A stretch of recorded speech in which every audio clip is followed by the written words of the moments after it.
if you're lying awake at night replaying conversations, if you're stressed about things that haven't even happened yet, if you feel like you're fighting battles you can never win, listen closely. There's one question, asked by ancient Stoics and echoed in Scripture, that has the power to change everything. I'm going to share it with you today, and by the end of this video, you'll have a tool that brings instant clarity to any situation. Here's the truth most people won't tell you. You're exhausted because you're trying to control things that were never yours to control. You're worrying about what people think of you. You're replaying the past, wishing you could rewrite it. You're stressing about outcomes that are completely outside your hands. The Apostle Paul faced imprisonment, shipwrecks, and persecution. The Roman Emperor Marcus Aurelius faced plagues, wars, and betrayal. Yet both found peace, not because their circumstances were easy, but because they asked the right question. Here it is, the question that changes everything. Is this within my control? That's it, 6 words. But those 6 words have the power to cut through every anxiety, every worry, every frustration you're carrying. The Stoic philosopher Epictetus taught that we must clearly divide our world into 2 categories, what we control and what we don't. And in Matthew 6:27, Jesus asked, "Can any one of you, by worrying, add a single hour to your life?" The answer, of course, is no. Both wisdom traditions are pointing to the same truth. Stop fighting battles you were never meant to win. So what is within your control? Your thoughts. Philippians 4:8 tells us, "Whatever is true, whatever is noble, whatever is right, think about such things." You can't control what thoughts arise, but you can control which ones you feed. Your actions. Marcus Aurelius wrote, "You have power over your mind, not outside events. Realize this, and you will find strength. You control your effort, your preparation, your response, your character." Proverbs 4:23 says, "Above all else, guard your heart, for everything you do flows from it." You control whether you respond with patience or anger, with kindness or bitterness, with faith or fear, your words. Epictetus taught that we should speak only what is necessary and true. James 1:19 echoes this, "Be quick to listen, slow to speak, and slow to become angry." These are your true powers, not control over others, not control over outcomes, but control over yourself. And that, surprisingly, is enough. Now here's what you don't control, and this is where most of your suffering comes from. You don't control other people, not their opinions, not their choices, not whether they approve of you or reject you. Jesus knew this. He healed 10 lepers, yet only 1 returned to thank him.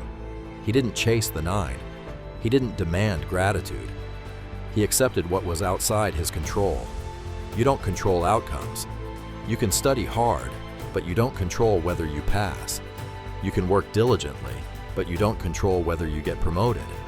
You can love deeply, but you don't control whether someone loves you back.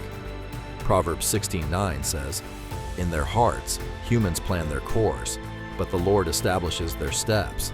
The Stoics would say, focus on the effort, not the outcome. Trust the process, not the result.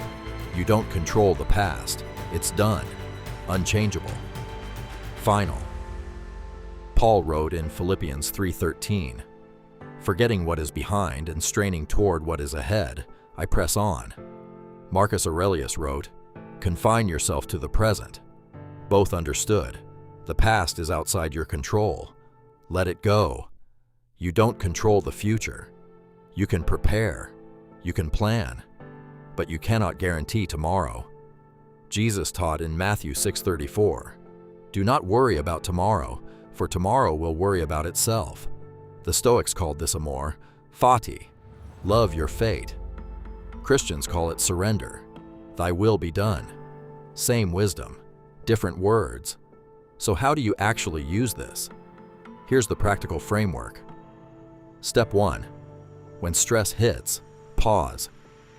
Before reacting, before spiraling, ask yourself, is this within my control? Step 2. If yes, take action. Don't worry, don't complain, don't overthink. Just do what's in your power and release the rest. As Colossians 3:23 says, "Whatever you do, work at it with all your heart, as working for the Lord." Do your part. Trust God with the outcome. Step 3.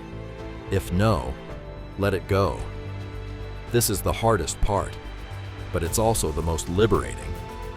You can't control traffic? Then don't rage at it. Use the time to listen, think, pray. You can't control someone's opinion of you? Then stop performing for their approval. Live according to your values. You can't control whether your business succeeds? Then focus on showing up every day with excellence and integrity. Marcus Aurelius wrote, "The impediment to action advances action. What stands in the way becomes the way." Translation: the obstacle you can't control is actually teaching you to focus on what you can control, your response. Here's what happens when you live by this question. You stop wasting energy on things that don't matter. You sleep better because you're not replaying conversations you can't change. You feel powerful because you're focusing on your true power, your choices, your character, your response. You experience what Paul called the peace that surpasses all understanding. What the Stoics called ataraxia, unshakable calm. Not because life gets easier, but because you stop fighting battles you were never meant to win. You surrender control of what was never yours and gain mastery over what always was, yourself. So here's your challenge. For the next 24 hours, every time you feel stress, anxiety, or frustration, pause and ask, is this within my control? If yes, take action. If no, let it go. That's it. One question, applied consistently. If this resonated with you, subscribe to the Principle Forge. We're building a community of people who apply ancient wisdom, both Stoic and biblical, to modern life. New videos every Monday, Wednesday, and Friday. Your next level is waiting. Step into the Forge.